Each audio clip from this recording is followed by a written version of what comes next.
Chapter 2376. Naghahanap ng gulo. Bakit mo ako tinitingnan ng ganyan? Sabi ni Qin Yueran. Nabasag ang tasa, hindi man lang ito nilinga ni Surui, ngunit nanatiling nakatitig sa mukha ni Qin Yueran. Pagamat sanay na siyang magtinginan ng magiliw, hindi talaga sanay si Miss Qin na titigan ng ganito. Yueran, surprise ba ito para sa akin? Tanong ni Surui. Ikinaway ni Qin Yueran ang kanyang kamay na nagkukunwaring pabaya. Nako, nakakagulat, hindi ba ito ang pangalan ng isang hotel? Umiling si Surui, pagkatapos ay lumapit at ibinigay si Qin Yueran sa magiliw na niyakap sa kanyang mga bisig. Yueran, salamat. Ang mga mata ni Surui ay tila bahagyang namula. Salamat sa pagbibigay mo sa akin ng napakaraming tahimik sa lahat ng oras. Oh, tingnan mo, anong ginagawa mo, nasusuka ka? Nakahiga si Qin Yueran sa balikat ni Surui at sinabing, tingnan mo, walang sorpresa, tama ba? Hindi, para sa akin, nandoon pa rin ang mga sorpresa. Nakangiting sabi ni Surui, habang yakap-yakap si Qin Yueran ng medyo mahigpit. Hindi na nagsalita si Qin Yueran. Ipinikit niya ang kanyang mga mata, puno ng katahimikan ang kanyang mukha, at tahimik na ninanamnim ang ilang dalisay na yakap sa pagitan ng dalawa. Pagkatapos ng ilang sandali ng tahimik na yakap, sinabi ni Surui, Yueran, sa susunod na gagawin mo ang ganito, mas mabuting pag-usapan mo ito sa akin. Masaya ako. Ngumisi si Qin Yueran, ngunit hindi nakinig. Tapos sasampalin kita. Sabi ni Surui, itinaas ang kanyang kamay ng walang pag-aalinlangan, at hinampes si Qin Yueran ng ilang beses sa isang kurbada sa magkasunod na lugar, kamay. Ilang araw na kitang hindi nakikita, at mukhang bumuti na naman ang pakiramdam mo, sabi ni Surui. Namula ang magandang mukha ni Qin Yueran matapos bugbugin. Kailangan kong mag-ehersisyo araw-araw, baka isang araw sa hinaharap, tumanda ako at hindi mo ako gusto. Tumawa si Surui. Oh, ihahatid na kita ngayon, okay. Fuck you? Hindi ka natatakot sa pagdanak ng dugo, takot din ako sa pamamaga. Pinuksan muli ni Qin Yueran ang maalat na kamay ng baboy ni Surui. Pilit na inalis ni Surui ang kanyang emosyon mula sa kanyang pakiramdam, nag-isip sandali, at sinabing, medyo nag-aalala ako, na hindi dapat isipin ni Robson ang pagsulat sa Ruiran Life Hotel. Palagay ko hindi nag-alala si Qin Yueran. Sa palagay ko ay hindi ganoong uri ng tao si Rabasen. Mukha siyang magalang at may pinag-aralan. O isang relasyon sa pakikipagsosyo, hindi niya gagawin ito. Bakit hindi? Hindi gaanong ipinaliwanag ni Surui. Palagi niyang nararamdaman na napakaraming taong mababa ang loob. Baka saksakin ka sa likod ng mga kapatid na maganda sa hitsura. Lalo pa ang isang ipokrito na tulad ni Rabasen. Gayun din, ang impormasyong ibinigay ni Cheng Yangyang ay dapat na mas kapanipaniwala. Mas mabuting magayos muna ako. Umiling si Surui at sinabi. Nang tatawag na sana siya ay may biglang pumasok sa isip niya. Actually, I really want to go check out that hotel. Sabi ni Surui. Ito ay isang sorpresa na inihanda ni Qin Yueran para sa kanya. Gusto ni Surui ang red jalong ito mula sa kaibuturan ng kanyang puso. Ang ganda, di ba? Pagkatapos ay tingnan mo, sinabi ni Qin Yueran. Maaari din akong sumama sa iyo. Halatang gusto ito ni Surui, natural na napakasaya ni Qin Yueran, at nararamdaman niya ang tamis. Sa totoo lang, sa loob-loob niya, parang nararamdaman niyang pinaikli na naman niya ang relasyon nila ni Lin Aoshu. Pagkatapos ng lahat, siya ang naging pinakamalapit na tao sa mundo ni Surui. Sa buhay ni Ruiran, ang hotel na ito ang magiging simula ng pagpasok ni Qin Yueran sa kabilang kalahati ng mundo ni Surui. Magplano tayo ng maaga, sabi ni Surui. Ang templo ng araw ay pinamamahalaan sa lungsod ng kadiliman. Ngunit ito ay medyo malayo pa mula sa lungsod ng Gears, at ito ay tumatagal ng mahabang oras upang magmaneho ng nagmamadali, kahit na ang kanyang mga tao ay hindi pa noon, si Robson ay mayroon na. Nagdulot ng pinsala sa hotel. Sa pakikinig sa tawag sa telepono ni Surui para ayusin ang mga bagay, labis na naantig si Qin Yueran. Ipinapakita nito na labis na nagmamalasakit si Surui sa hotel na ito. He cares about this hotel, which means he cares about her. Nakapagpadala na ako ng mga tao, ngunit maaaring tumagal ng 1 o 2 araw sa pinakamaaga. Walang magawang sinabi ni Surui. Kaya tahimik lang tayong maghintay ng balita. Huwag kang mag-alala, walang mangyayari. Tinulak ni Chinyueran si Surui gamit ang kanyang siko. Tingnan mo kung gaano ka kinakabahan. Tumawa si Surui. Ang jet lag ni Chinyueran ay hindi pa nababaligtad, at siya ay medyo inaantok na. Niyakap niya ang leeg ni Surui at sinabing, "Ilip with me, pwede ba?" Mas mabuting maging magalang. Sumunod. Hindi umimik si Surui, binuhat lang niya si Chinyueran patagilid at naglakad papunta sa lounge sa loob.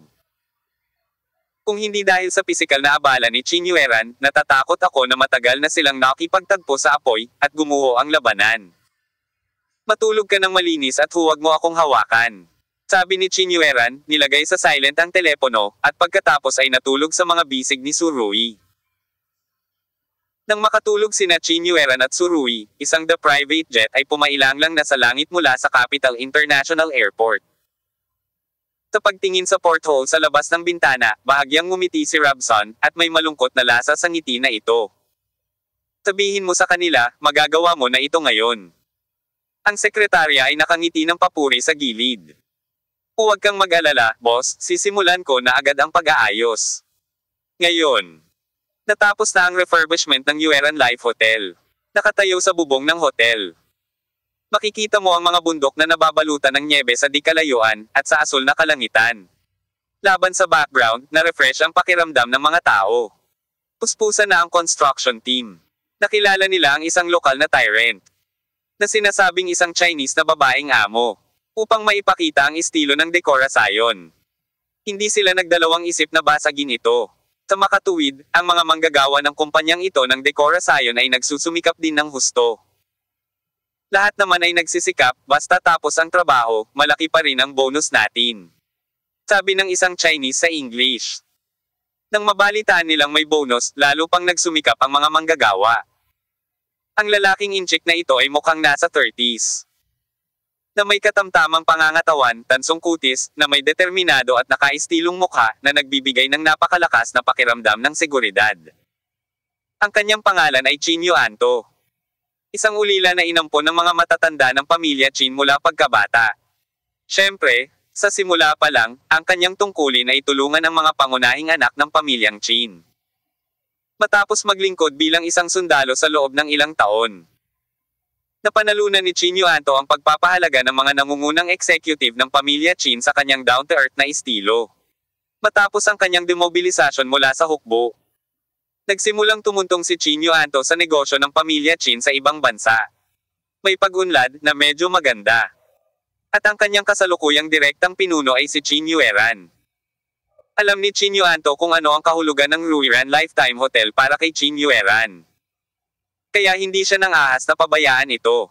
Mula sa pagsisimula ng konstruksyon hanggang ngayon, pinagmamasdan niyang mabuti ang eksena. Basta may konting harmony kung hindi magkatugma ang mga guhit, hihilingin niya sa kumpanya ng dekorasyon na muling isagawa ang trabaho upang matiyak na walang mga pagkakamali bago ibigay. Pataas. Sa sobrang seryosong saloobin na ang makalumang hotel na ito ay unti-unting nagsimulang magpakita ng ibang sigla at kinang. Nakatingin sa glass curtain wall na nakalagay sa labas ng hotel, ang mukha ni Chinyo Anto ay nagpakita ng nakakagaan ng ngiti. Hanggat natapos mo ang panahong ito ng trabaho, maaari kang magpahinga ng mabuti. Brother Yoanto. Kapag natapos na ang lugar na ito, kailangan mong anyayahan ang ilan sa iyo sa isang masarap na pagkain at inumin, at lahat kami ay sasamahan ka hanggang mamatay sa lugar ng konstruksyon. Oo, Kuya Yoanto, kailangan mo kaming bigyan ng ilang araw na bakasyon. Ang mga taong nagsabi ng mga salitang ito ay pawang mga nasasakupan ni Chinyo Anto at mga miyembro ng pamilya ni Chin. Bagamat higit sa lahat sila ay Chinyo Anto. Wala silang mahigpit na ugnayan sa pagitan ng mga nakatataas at nasasakupan, kaya medyo maayos ang relasyon sa pagitan nila. Oo. Ako ang sinisisi nyo lahat, di ba may pinapagawa din tayo sa panganay na babae? Nakangiting itinapon ni Chinyo Anto ang mga sigarilyo sa kanyang mga kapatid. Sa sandaling matapos ang bagay na ito, magpahinga tayo ng ilang araw. Inaanyayahan kitang uminom, at maaari kang uminom ng ilang beses.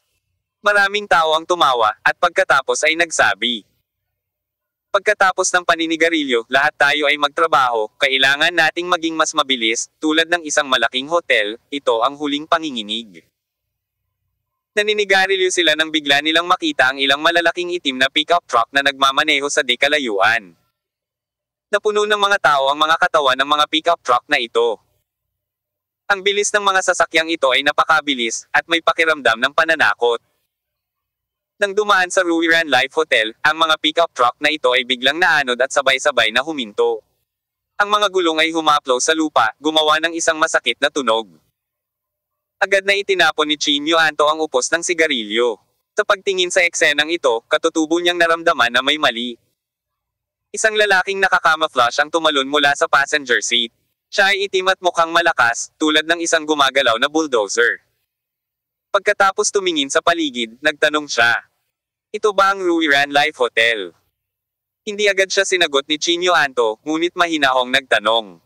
Sino ka? Anong masama sa pagpunta mo dito? Sagutin mo ang tanong ko. Sabi ng malakas na lalaki. Ang mga tao sa iba pang mga kotse ay sunod-sunod na tumalon sa labas ng kotse, mukhang mabangis at mabangis. Malalaman mo sa hitsura lamang na ang mga taong ito ay talagang hindi mabuting tao. Ang mga kapatid ni Chinyo Anto ay handa nang ilabas ang kanilang mga mobile phone para tumawag ng pulis. Ibaba mo ang iyong mga cellphone, sabi ng matipunong lalaki. May malakas na pagpigil sa kanyang mga salita, at ang mga miyembro ng pamilya Chin ay nag-alinlangan nang marinig nila ang mga salita. Ano ba talaga ang gusto mong gawin? Tanong ni Chinyo Anto. Bagamat alam niyang hindi mabubuting tao ang mga taong ito, bilang kasalukuyang general manager ng Riran Yisheng Hotel, hindi siya maaaring umatras kahit anong mangyari. 3 beses kong tinanong ang kabanata, ito ba ang Sharp Life Hotel? Mapangapi ang boses ng malakas na itim na lalaki. Sagutin mo ang tanong ko. Hindi mo makikita. Malamig na sinabi ni Chinyo Anto, hindi mo alam ang karatula sa itaas. Pulag ba ang mata mo? Galit ka rin, hindi banggitin na ang kabilang partido ay sobrang agresibo, na labis na ikinagalit ni Chinyo Anto at hindi niya kayang tiisin ito. Mayroon siyang karanasan sa militar, at hinding-hindi siya susuko sa ganitong uri ng bagay. Bang! Ang itim na malakas na lalaki na ito ay binigyan ng malamig na tingin si Chinyo Anto, at pagkatapos ay sinuntok, tinamaan ang ibabang tiyan ni Chinyo Anto. Kabanata 2377. Kadiliman. Bagamat nag-iingat si Chinyo Anto, napaatras siya ng ilang hakbang dahil sa mabigat na suntok na ito, at pagkatapos ay lumuhod sa lupa habang nakahawak sa kanyang tiyan. Masyadong nakakatakot ang kapangyarihan ng kalaban. Dahil sa suntok na ito, naramdaman niya ang sakit sa ibabang bahagi ng tiyan niya, at napabalikwas siya. Siguro, may internal injuries ang internal organs niya. Sino pa ang maglalakas loob na maging hindi tapat ay haantong sa katulad niya? Bahagyang ngumiti ang matipunong lalaki, na para bang may pagmamalaki siya sa pagkontrol sa mga manunood. Ang mga miyembro ng pamilyang Chin na iyon ay gustong umakyat at tulungan si Chinyo Anto, ngunit hindi nila inaasahan na ang itim na malakas na lalaki sa ulo ay biglang bumunot ng baril at mapang-uyam. Kehe, sino ang maglalakas loob na humakbang? Halika, papatayin ko siya. Nang makitang ipinakita rito ang mga baril, alam ng pamilya Chin na maaaring lumampas sa kanilang imahinasyon ang mga bagay. Nandito ang mga taong ito para maghanap ng mali. Namula ang mukha ni Chinyo Anto matapos bugbugin, at lumabas ang mga asul na ugat sa kanyang noo. Sino ka? Sino ka? Malamig na sinabi ng itim na malakas na lalaki. Manahimik ka. Sabi, humakbang siya at sumipa ng biglang sipa. Pero hindi ko ine-expect na mapapalampas pala ang sipa niya. Tiniis ni Chinyo Anto ang sakit, umiwas ng isang hakbang, at pagkatapos ito ay isang karaniwang leg sweep. Hindi inaasahan ng itim na malakas na lalaki na lalaban si Chinyo Anto. Ang kanyang mabigat na katawan ay tumama ng husto sa lupa, na nagdulot ng ulap ng usok. Si Chinyo Anto ay tumalon ng walang pag-aalinlangan, binasag ang kanyang siko sa dibdib ng kalaban. Naging sundalo rin siya at alam niya kung saan ang katawan ng tao ang pinaka-vulnerable. Sa pagkakataong ito ay gumawa siya ng isang tumpak at walang awa na galaw. At nabasag ang sternum ng malakas na lalaki. Para sa itim na malakas na lalaki, ang pag-atake ni Chinyo Anto ay katumbas ng pagtaob sa kanya sa gutter. Sa isang malakas na dagindong, nagpakawala siya ng isang malakas na suntok na tumama sa mukha ni Chinyo Anto. Ang huli ay binugbog at lumipad ng 2 o 3 metro palayo, gumulong sa lupa ng ilang beses, at pagkatapos ay tinakpan ang kanyang mukha na hindi makatayo ng mahabang panahon. Nabasag ng suntok ng itim na malakas na lalaki ang mukha ni Chinyo Anto. Nasira din ang utak. Kuya Yoanto. Nang makita ito, ang mga miyembro ng pamilya Chin ay nagsimulang sumigaw ng balisang.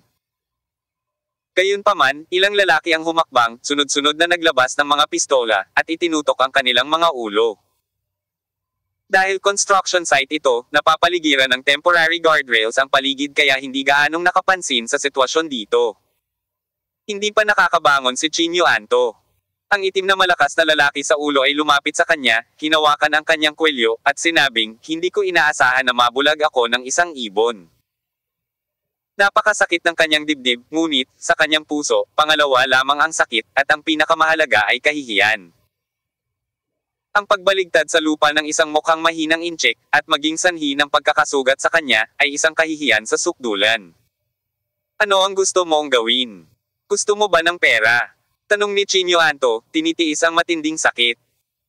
Nakabuka at namamaga ang kalahati ng mukha niya, at baka mahati pa siya sa suntok na iyon. Gusto kong sirain ang hotel na ito. Ang mukha ng itim na malakas na lalaki ay nagpakita ng isang mabangis na hitsura. Mas mabuting tandaan mo, ang pangalan ko ay Mains, at ako ay isang tao na maaaring humingi nito anumang oras. Ang pumatay sa iyo. Nang marinig ito, biglang natarante si Chinyo Anto. Hindi mo dapat gawin ito. Hindi mo dapat sirain ang hotel na ito. Mahinang ungol ni Chinyo Anto. Boom! Isa na namang suntok ang pagsagot sa kanya. Ang suntok na ito ay tumama sa tiyan ni Chinyo Anto, na naging sanhi ng pagsusuka niya. Walang pakundangan na itinulak siya ni Mains palayo ng ilang metro para maiwasan ang pagsusuka sa kanya. Umakbang siya at sinipa ang dibdib ni Chinyo Anto, sinipa siya ng ilang metro ang layo, at bumagsak ng husto sa lupa. Ang eksenang iyon ay nakakaramdam ng labis na sakit sa mga tao sa pagtingin pa lamang dito. Paf! Napaluwa si Chinyo Anto ng isang subo ng dugo nang hindi mapigilan. Kuya Yoanto, nag-aalalang sumigaw ang isa pang miyembro ng pamilya Chin. Tumahimik ka. Hinawakan ng isang itim na lalaki ang isang baras na bakal at inihampas ito sa kanyang tuhod. Boom! Ang mga binti ng pamilyang Chin ay binugbog ng walang kontrol, ang buong tao ay tumalon hanggang kalahating metro, at pagkatapos ay bumagsak ng husto sa lupa. Ah! Tuhod ko. Pinagpapawisan ang mukha niya sa sakit. Tinamaan ang tuhod nito, at nakasubsob na sa mata. Dapat masira ang kneecap na ito. Ang matinding sakit ay hindi matiis. Matapos sumigaw ng 2 beses, hindi na siya napigilan. Ang kanyang tuhod ay mahirap pagalingin, karaniwang baldado. Tiningnan ni Chinyo Anto ang eksenang ito, nahati ang kanyang mga mata. Ang natitirang bahagi ng pamilya Chin ay labis ding nalungkot at nagalit. Ito ay literal na tinatapakan ang kanilang dignidad sa ilalim ng kanilang mga paa. Damn bastards! Sa kasamaang palad. Hindi napagtanto ng mga miyembro ng pamilyang Chin na ito na hindi lahat ng bansa sa planetang ito ay kasing husay ng seguridad ng China. Siguro ang huling segundo ay mapayapa at maaraw. Ang susunod na ikalawang buhay ay maaaring puno ng dugo at karahasan. Marahil, pagkatapos ng panahong ito, ang mga miyembro ng pamilyang Chin na ito ay magkakaroon din ng malinaw na pag-unawa sa ilang sulok ng Europa. Kung makakapitan lang sila. Naglakad si Mains papunta kay Chinyo Anto, iniunat ang isang paa, at tinapakan ang kanyang ulo. Kayong mga mahihinang taga-China, maglakas loob kayong maging mayabang dito.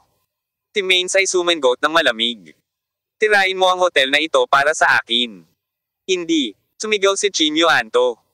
Nagpumiglas siya ng husto, ngunit walang epekto. Grabe ang lakas nitong si Mains na tinatapakan ang ulo, hindi na siya makagalaw.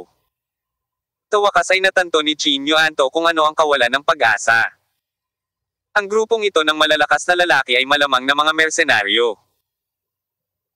Sa oras na ito, si Chinyo Anto at ang mga disipulo ng pamilyang Chin ay nakatingin lamang ng walang magawa habang ang mga taong ito ay nagmamadaling pumasok sa gusaling i-renovate at sisirain sila. Pagkatapos, nangyari ang isang eksena na lalong nagpasindek kay Chinyo Anto.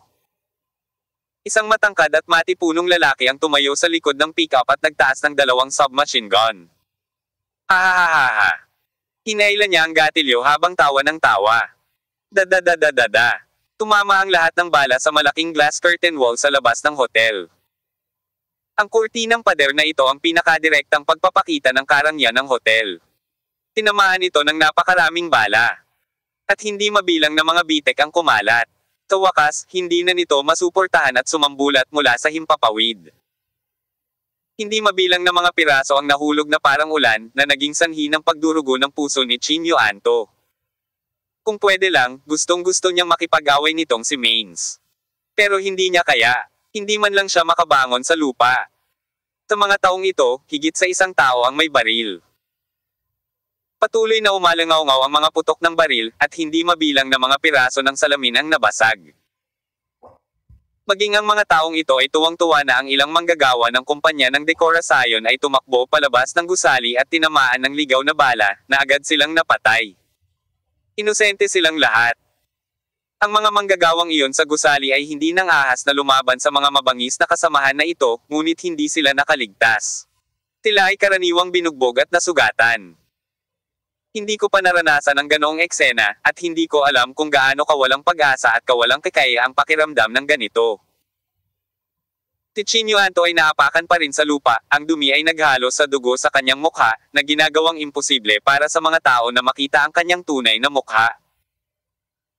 Ilang bahagi ng kanyang katawan ang naging dahilan ng kanyang paghimatay sa sakit, ngunit pinilit ni Chinyo Anto ang kanyang sarili na manatiling gising. Hindi siya mahimatay. Kung himatayan siya, tapos na ang lahat, at magagawa ng mga taong ito ang anumang gusto nila.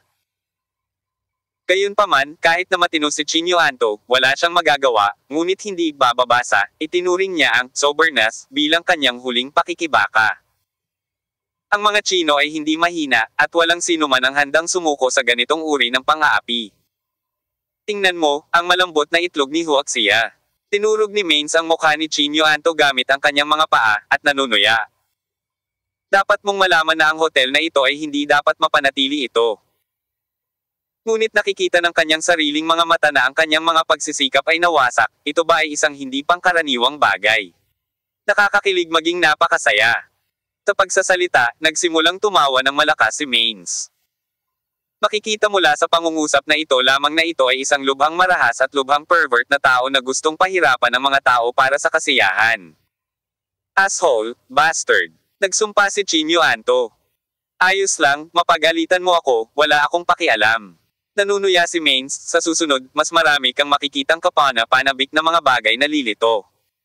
Anong ginagawa mo? Ano ang gagawin mo? Matapos pakinggan ang mga salita ni Maines, ang puso ni Chinyo Anto ay biglang napuno ng matinding kasamaan. Ito ay isang grupo ng mga berdugo na pumapatay ng hindi kumukurap. Ano ang gagawin nila? Nawasak na ang hotel, please, itigil mo na, itigil mo na. Si Chinyo Anto ay nagsimula ng magmakaawa. Desperado na talaga siya. Gayunpaman, sa desperadong yugtong ito, umaasa pa rin siya na hindi gaanong masisira ang hotel. Miserable. Kung kaya mong ihinto ang kaunting pagkawala, ititigil mo ang kaunting kawalan. By the way, parang specially explain ng sponsor na madudurog ang brand. Nang malapit nang gumawa ng malaking hakbang si Maines. Uminto siyang muli, umiling, at sinabing, bueno, may isa pang mahalagang bagay na dapat gawin, pumunta ka at basagin ang karatula, at pagkatapos ay i-record ang proseso. Ang bastard na si Chinyo Anto ay walang lakas na magmura, nanginginig ang kanyang katawan. Ang lupaing ito ay hindi angkop para sa inyong mga inchik na pumunta rito. Tinabi ni Maines na may ngiting-ngiti. Mas mabuting bumalik sa silangan ng masunurin. Ang malaking signboard ng Ruiran Life Hotel ay nawasak at bumagsak sa lupa na nagdulot ng ulap ng usok. Walang magawang nanood si Chinyo Anto at isang grupo ng mga tao ang tuwang-tuwang sumugod. Sige at basagin mo ito sa paligid ng signboard. Hindi nagtagal, nabasag ang lahat ng salamin ng signboard, naiwan lamang ang frame. Gayunpaman, ito ay tila malayo sa sapat. Muling iwinagayway ni Maines ang kanyang kamay, at ilang mga pickup truck ang lahat ay nagsimulang gumulong sa ibabaw ng signboard. Paulit-ulit. Habang gumugulong-gulong, ang grupong ito ng The Bastard ay tuwang-tuwa ring umaalulong, yuhu-yuhu. Damn it, damn it. Si Chinyo Anto ay hindi makatiis maliban sa pagagalitin ng mga tao. Ngunit sa sandaling ito, sa isang lugar na walang nakapansin, isang pilit na pamilyang Chin na nakaluhod sa lupa ay tahimik na kinuha ang GOAT mula sa telepono at ni-record ang lahat. Anong kalokohan ang sinusubukan ninyong gawin? Maaari ka naming bigyan ng pera, ngunit hindi mo maaaring sirain ang hotel na ito. Sabi ni Chinyo Anto. Hoy! Ayaw namin ng pera. Kung may magbibigay sa atin ng sapat na pera, tirain natin ang hotel. Nakangiting hinawakan ni Maine si Chinyo Anto mula sa lupa at sinabing, idilat mo ang iyong mga mata at ingatan ang iyong sarili. Tingnan natin, ang susunod na sandali ay isang hindi malilimutang sandali para sa iyo. Hindi, sigaw ni Chinyo Anto. Sunugin mo ako at sunugin ang hotel na ito. Nakangiting sigaw ni Maines. Kabanata 2378. Magtiyaga sa buhay. Ilang pick-up pa ang pumasok. Sa katawan ng kotse, lahat ay puno ng mga lata ng gasolina, na puno ng presyon. Namuti ang labi ni Chinyo Anto. Hindi, bastards. Ano ba ang ginagawa mo? Naghi-hysterical na sigaw niya. Ang ingay talaga, papatayin mo, parang langaw. Naghagis ng suntok si Maines at tinamaan si Chinyo Anto sa bibig. Ang bibig ng huli na puno ng mga ngipin ay nalaglag sa kalahati, at ang kanyang bibig ay puno ng dugo. Ang mga drum ng gasolina ay isa-isang dinala sa itaas, at pagkatapos ay ang mga saboteur na ito ay nagbuhos ng gasolina sa itaas na palapag.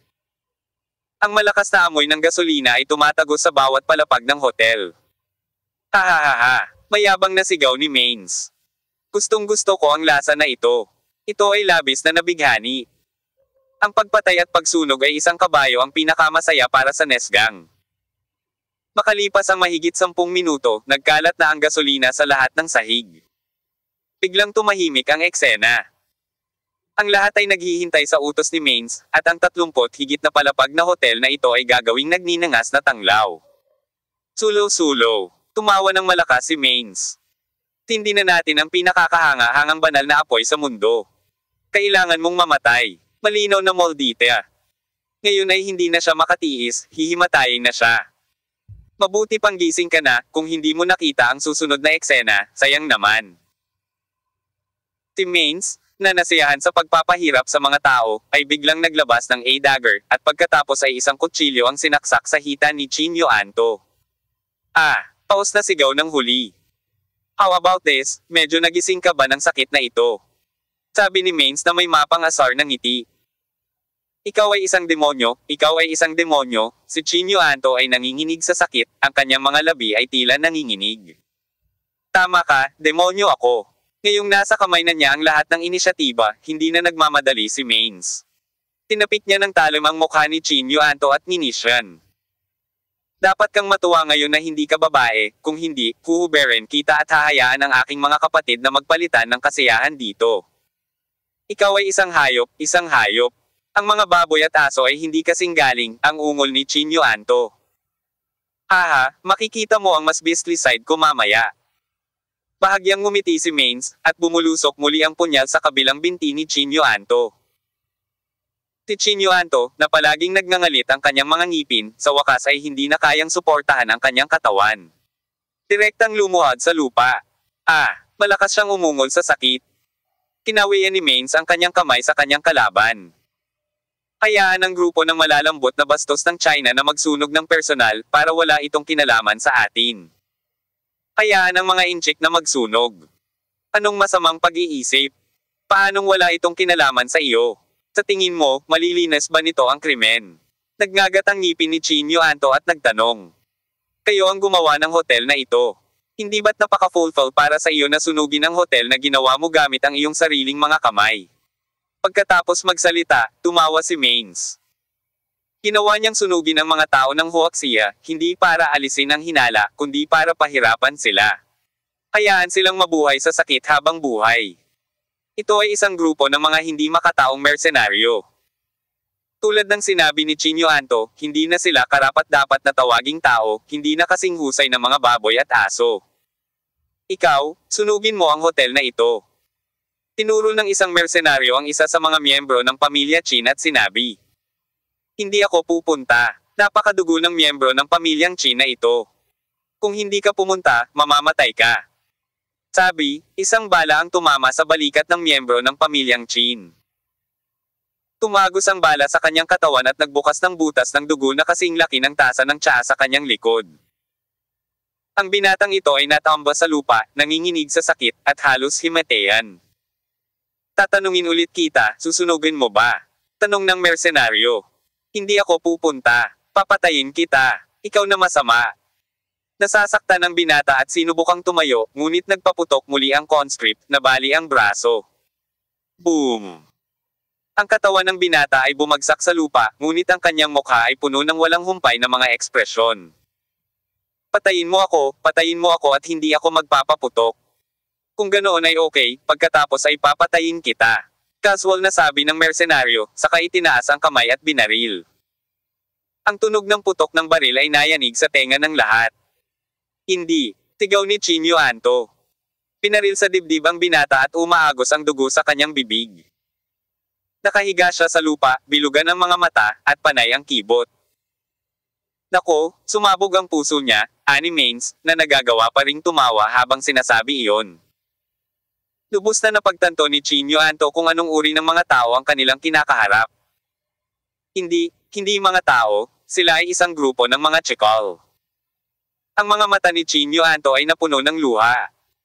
Alam niyang 23 taong gulang pa lamang ang binatilyong namatay. Kakagraduate lang niya sa university. Kalahating oras lang ang nakalipas. Tinatawag pa rin niya si Brother Yuanto at nakipag-appointment para hintayin na matapos ang hotel. Sabay inom. Gayunpaman, ang isang buhay na tao ay nawawala sa isang kisap mata.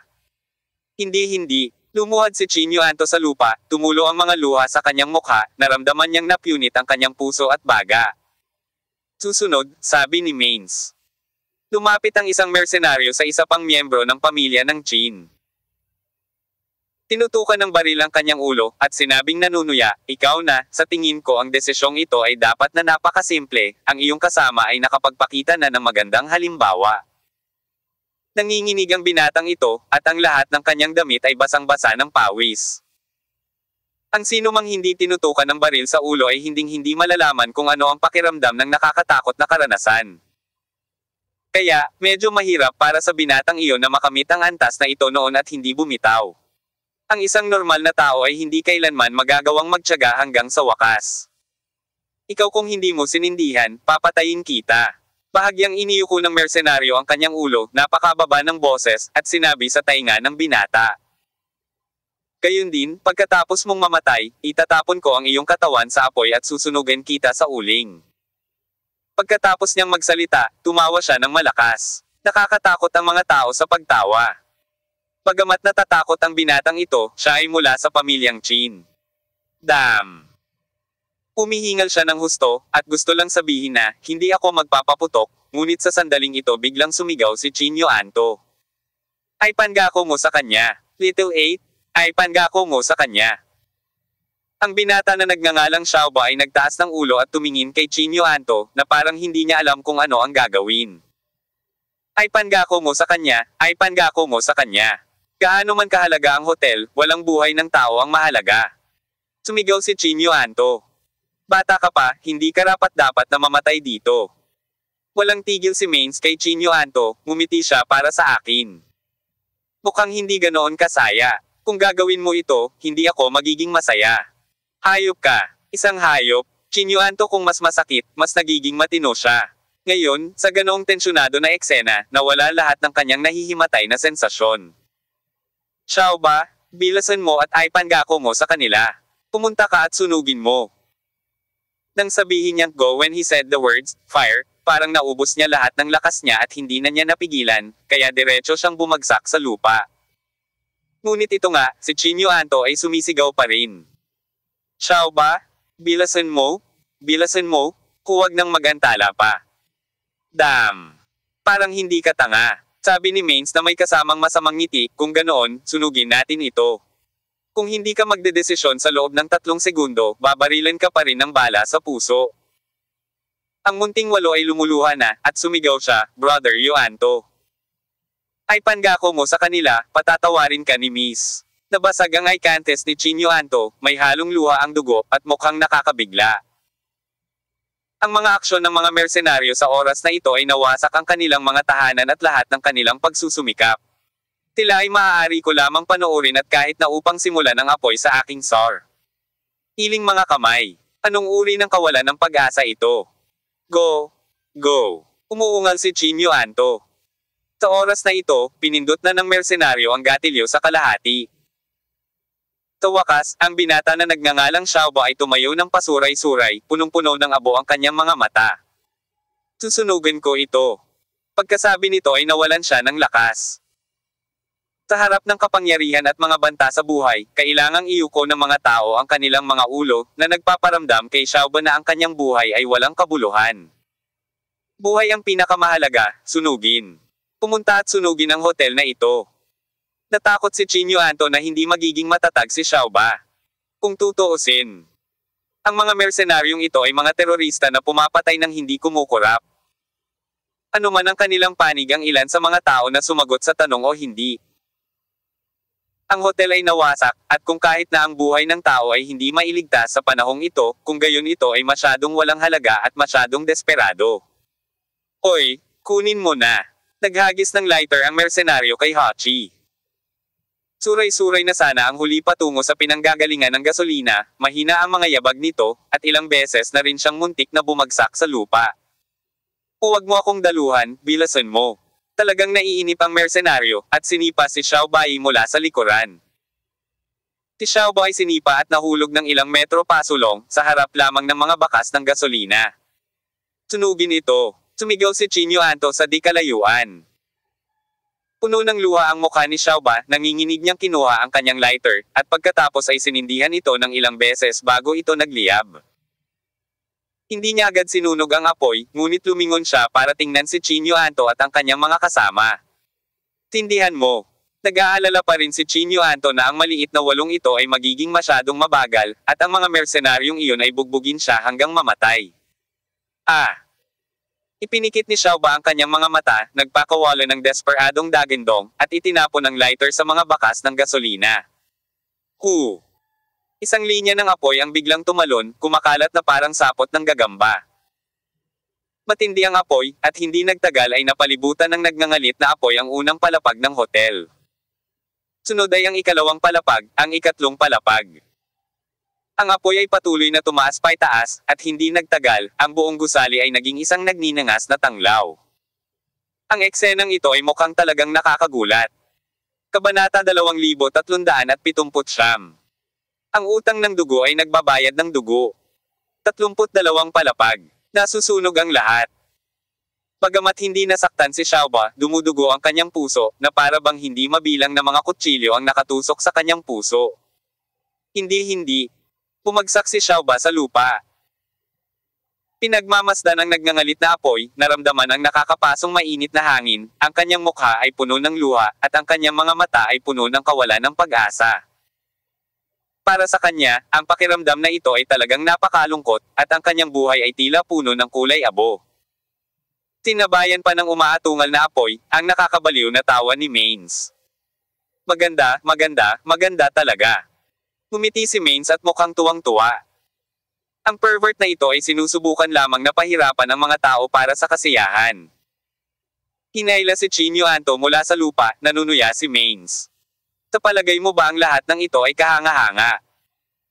Tiningnan ni Chinyo Anto ang mukha sa kanyang harapan, at sa kanyang puso sa walang katulad na hinanakit at puot na tumataas, bigla siyang dumura. May halong dugo ang laway, at nagwisik ito kay Mains sa buong mukha niya.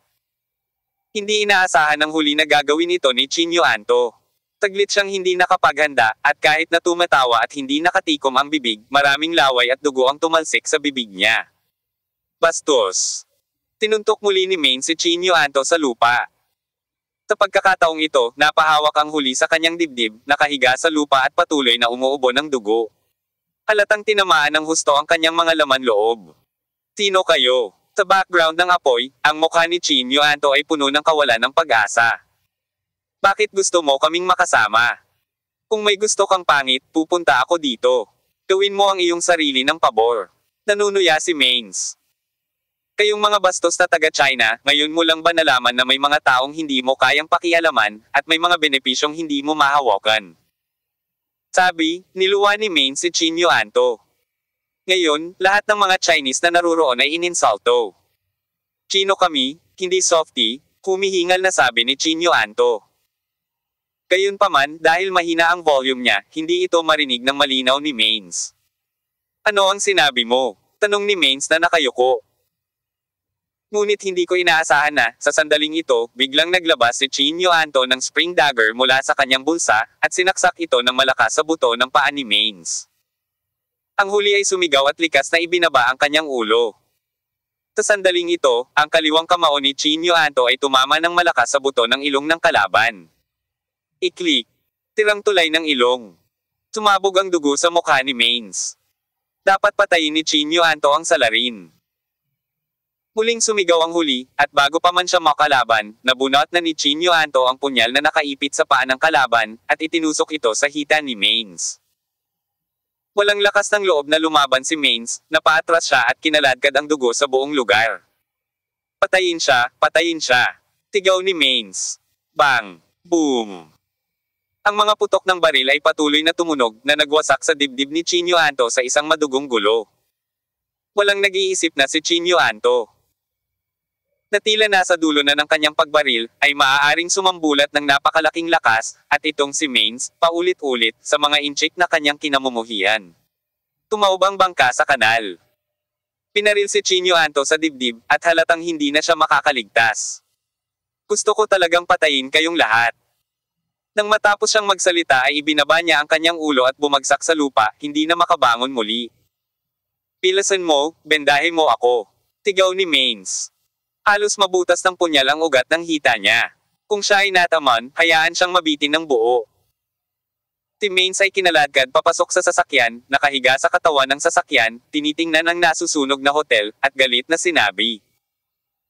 Kung ang mga inchik ay maglakas loob na magbukas muli ng isang hotel dito, pagkatapos ay magpatuloy sa pagpunta. Patayin sila. Boss, gusto mo bang patayin ang lahat ng mga Chinese na iyon ngayon? Tinabi ng isa sa kanyang mga nasasakupan. Tinaktan ka nilang lahat. Fuck silang lahat. Si Maines ay nagsimulang mag-hysterical. Huwag manatiling buhay. Mabuti. Papatayin na sana ng ilang subordinate ang pamilya Chin, ngunit sa sandaling ito, biglang dumating ang tunog ng sasakyan ng pulis. Napakayabang ng mga mersenaryong ito, ang kilusan ni Dasang ay naakit sa wakas ng mga pulis. Pilangin ang buhay ng mga huwaksiya na ito, hayaan mo akong umatras. Umungol si Maines. Dahil dito, umaatungal ang mga pick-up na nagiiwan ng dugo at mga guho. Suruy mahigit 2 oras na akong natulog kay Chin Yueran, at hindi pa rin bumabalik ang pagkakaiba ng oras ng huli, kaya nakatulog ako ng mahimbing at hindi na ako magising sa maikling panahon.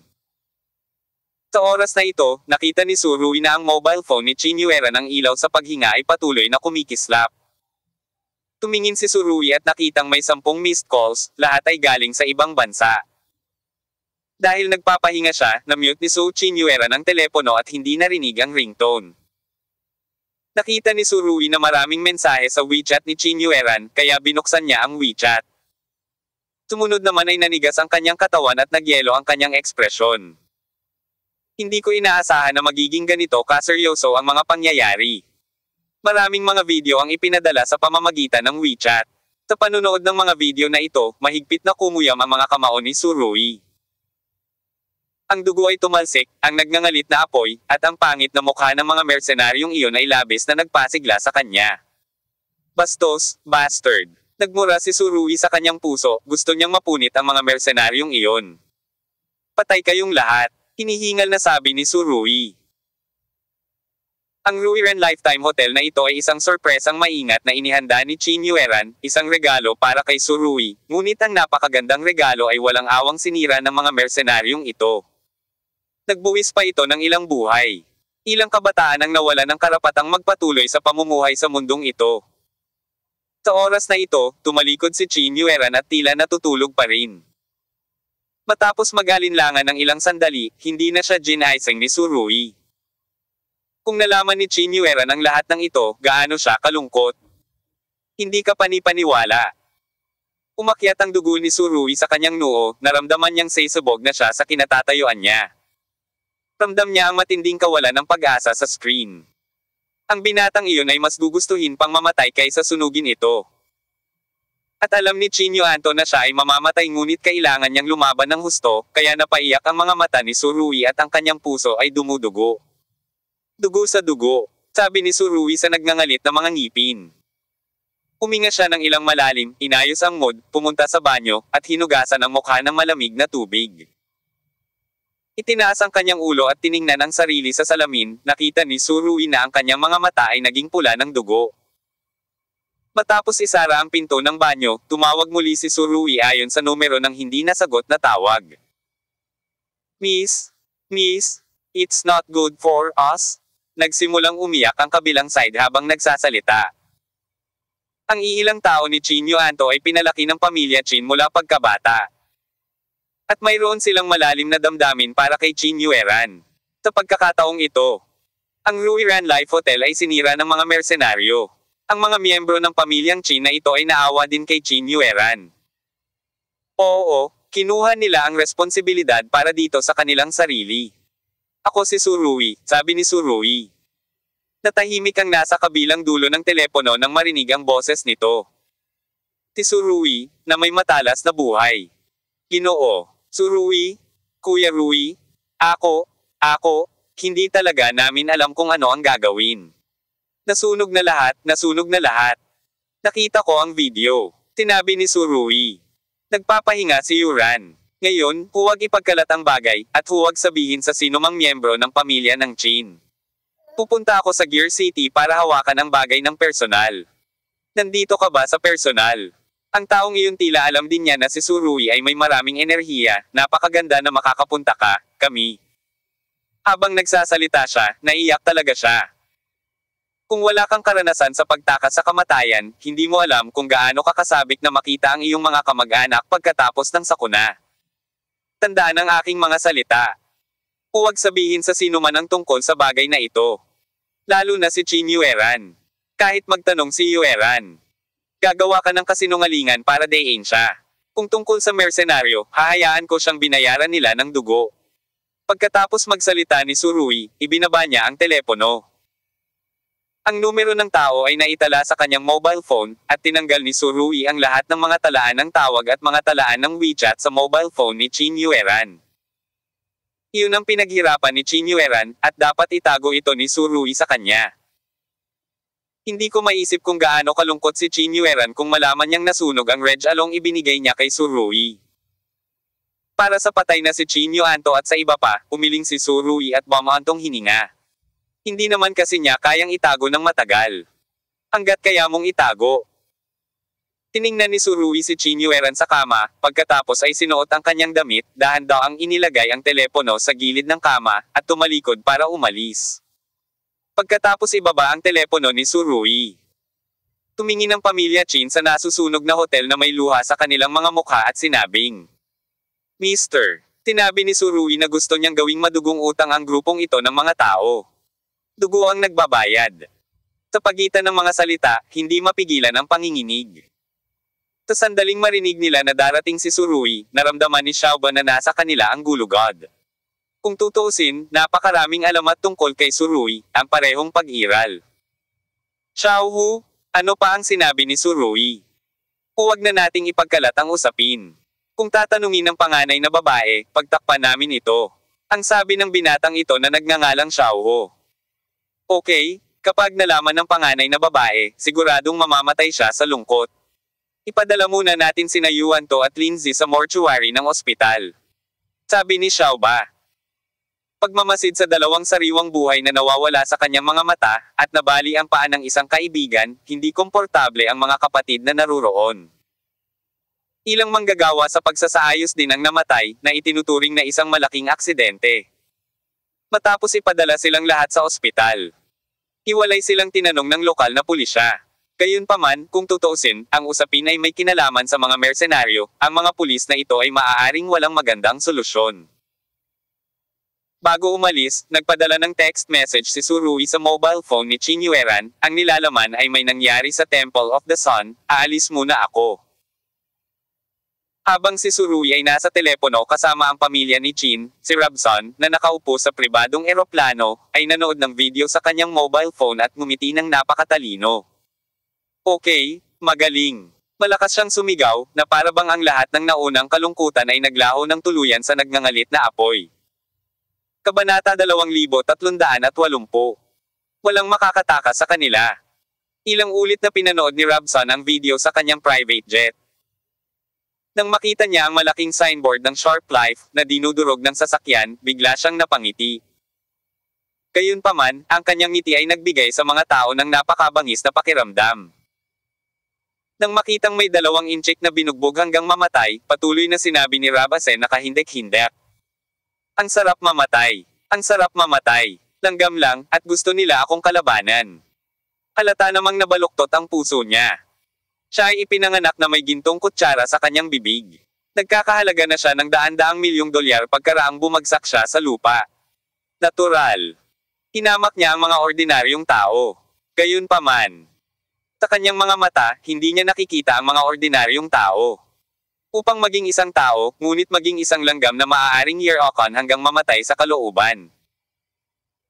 Ang pagkamatay ni Chinyo Anto at ng iba pa ay hindi nakapukaw ng anumang simpatiya para kay Rabasen, ngunit nagpidama sa kanya ng labis na kaligayahan. Ipinakikita nito na, tulad ng mga marahas na mersenaryo, ang taong ito ay walang pagkatao. For a lifetime of sharpness, hehe, go to hell. Nambobola ang sekretarya at sinabi kay Rabasen. Boss, dapat mas maganda ang mood mo ngayon, tama ba? Mas maganda ang mood ko. Satisfied si Robson sa kanyang trabaho, yung 2 bastos. Naglakas loob silang paglaruan ako, at ngayon hayaan silang maranasan ang mga kahihinatnan. Tinabi ng kalihim. Boss, ito ay pumapatay ng 2 ibon gamit ang isang bato. Matapos sirain ang Ruiran Life Hotel. Wala nang mapagkompetensyang resort hotel sa buong lungsod ng Gears. At nakabili na kami ng mga nauugnay na hotel. Ang plot, construction ay magsisimula kaagad, at ito ay bukas para sa negosyo sa ikalawang kalahati ng susunod na taon. Mabuti, tumikim si Lab Elsen. Sa pagkakataong ito, umiyak si Chin Yueran. Ang babaeng ito ay hindi malinaw na nakikita ang sitwasyon. Nang bumaba si Surui, nakita niyang si Cheng Yangyang ay nasa pintuan. Ginoo, Su, gusto mo bang lumabas? Pupunta ako sa airport. Maulap ang mukha ni Surui. Pumasok ka sa kotse. Nakaparada ang sasakyan ni Cheng Yangyang sa pasukan ng foyer. Narinig niya itong sinabi ni Surui, at hindi na siya nagtanong pa. Pinuksan niya ang pinto ng pasahero.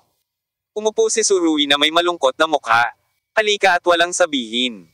Anong oras ang eroplano? Tanong ni Cheng Yangyang. Suot niya pa rin ang damit na iyon, napaka-casual. Makalipas ang 1 oras, tinabi ni Surui na nakapikit ang mga mata.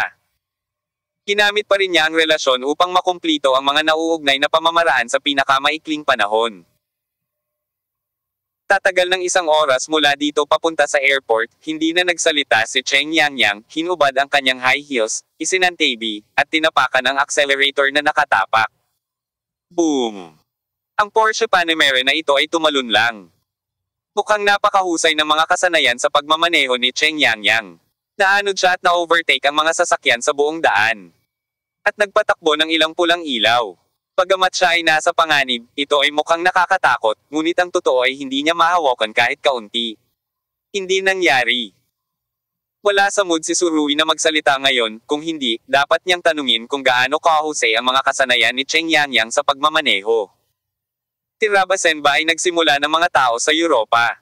Sabi ni Cheng Yangyang. Walang gustong magsalita si Surui, inihagis na lang niya ang telepono sa kondongen ni Cheng Yangyang. Ipinadala niya ang mga video na iyon mula sa mobile phone ni Chin Yueran, ngunit upang maiwasan ang pagtuklas ni Chin Yueran, tinanggal din niya ang mga talaan ng chat. Sa pagtingin sa mga video na iyon at nakita ang dugo at apoy sa loob, hindi napigilan ni Cheng Yangyang na napabulalas, "O Diyos ko!" Pinigilan niya ang takbo ng sasakyan, habang nagmamaneho habang nanunood, lalong naging marangal ang ekspresyon. Paano nila magagawa ito? Halatang sobrang galit si Cheng Yangyang, at nagsimulang manginig ang kanyang mga kamay na nakahawak sa manibela. Masyado nang ginawa si Robson, hindi siya tao. Ang kalupitan ng ginawa ni Robson ay higit pa sa imahinasyon ni Cheng Yangyang. Patay na sila. Nang sabihin ni Surui ang mga salitang ito, kumislap ang malamig na liwanag sa kanyang mga mata.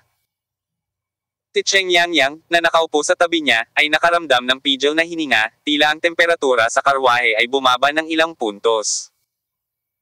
Lihim siyang nagulat, ang binatang ito ay talagang nararapat sa kanyang reputasyon, at ang aura sa kanyang katawan ay maaaring maging napakalakas. Kasabay nito, alam din niyang madilim na ang kinabukasan ni Robson. Sa China, ang mga anak na lalaki at babae ng mga marangal na pamilya sa kabisera ay maaaring direktang tanggeyan ng Surui. Anong klaseng alon ang gusto niyang hukayin bilang isang Robson? Kahit na ang senior management ng pamilya Malmo ay sama-samang lumapit, maaaring hindi nila maprotektahan si Rabasen. Ang mayabang na manugang na ito ay umabot sa ilalim ng linya ni Surui. Ang mga puwersa ng Europa ay masalimuot at komplikado, kailangan mong mag-ingat dito, sabi ni Cheng Yangyang. Sa totoo lang, ang pangaral na ito ay maaaring maging kapaki-pakinabang sa iba, ngunit sino si Surui? Isa ito sa 12 Diyos ng madilim na mundo sa kanluran. Lord of the Sun Temple.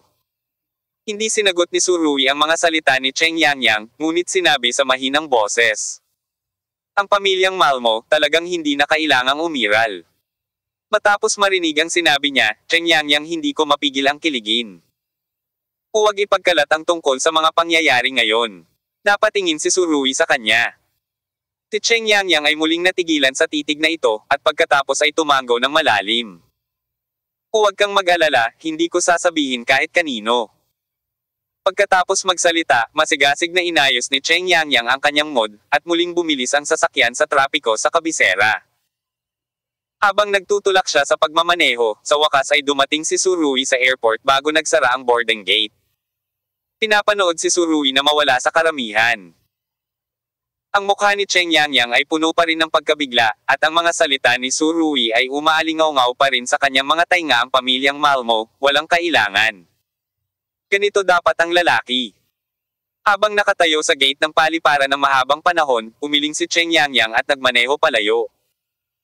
Umupo si Surui sa first class cabin, ang kanyang mga mata ay marangal. Nakipag-ugnayan na siya sa mga taong dapat kontakan. Sa sandaling lumapag ang eroplano, itataas niya ang kutsilyo sa pamilya Malmo. Huwag mong sabihing hindi maaaring kumatawan si Mr. Rabasen sa pamilya Malmo, siya pa nga ang magiging tagapagmana ng Malmo Consortium. Paano gagawing mas madali ni Surui ang pamilya at consortium na ito? Ito ay talagang nanliligaw kay kamatayan. Naningkit ang mga mata ni Surui. Matapos ang mahigit 10 oras na paglipad, ipinikit ni Surui ang kanyang mga mata, ngunit hindi siya makatulog. Puno ng kanyang isipan ang tanawin ng Ruiran Life Hotel na nilamon ng nagngangalit na apoy.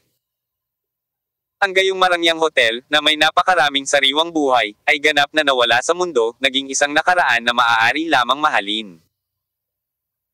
Hindi matitiis ni Surui ang nangyayaring ito, at ayaw niyang makita ang mga lalaking hindi sineseryoso ang buhay ng tao para patuloy na mabuhay sa mundong ito.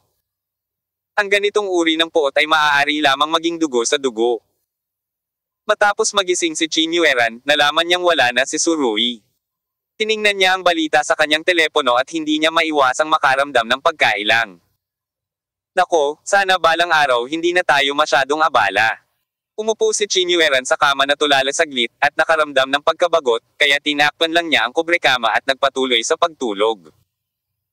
Sa oras na ito, hindi inaasahan ni Qin Yueran na gagawin ni Rabasen ang isang hindi makatao na bagay. Katutubo din niyang iniisip ang magandang bahagi ng mga tao, ngunit hindi rin niya alam na maghihiganti si Surui para sa kanya. Makalipas ang mahigit 10 oras, sa wakas ay nakarating si Surui. Ang mahabang paglipad na ito ay nagpapagod sa maraming tao at namamagang kalamnan, pagod. Pagkababa ng eroplano, mayroon ng kotseng naghihintay kay Surui. Ang driver ay ang Rabbit Demon. Long time no see, sir, sabi ng demonyong kuneho. Ang kanyang maliit na kuneho ay natutulog sa likurang upuan ng kotse. Nang makita niyang papasok si Surui, itinaas lang niya ang kanyang mga talukap. Bahagyang tumango si Surui. Paano ang arrangement? Naka-standby ang lahat, sabi ng Rabbit Demon. Mabuti yan. Pinaikit ni Surui ang kanyang mga mata. Gayun din, hayaan ang tagapayo ng militar na pumunta sa Beerhof at kunin sa akin ang lahat ng impormasyon tungkol sa pamilya Malmo na mahahanap. Nagawa na ng strategist. Hindi sinasadya ng Rabbit Demon si Surui, ngunit may bakas ng lamang sa boses nito. Sa pagkakataong ito, gusto kong ganap na magpaputok ang templo ng araw, sabi ni Surui. Oo nga poy. Tumango ang demonyong kuneho at sinabing, Sir, magpahinga ka muna, kailangan kong magmaneho ng mahigit 10 oras bago ako makarating sa Gear City. Sige. Hindi kumibo si Surui, pumikit at sumandal sa co-pilot. Kahit na hindi ka makatulog, kailangan mong ayusin ang iyong enerhiya. Sino ang nakakaalam kung ano ang gagawin ng pamilya Malmo? Siyempre. Para magawa ang ganoong kalaking negosyo sa kanluran.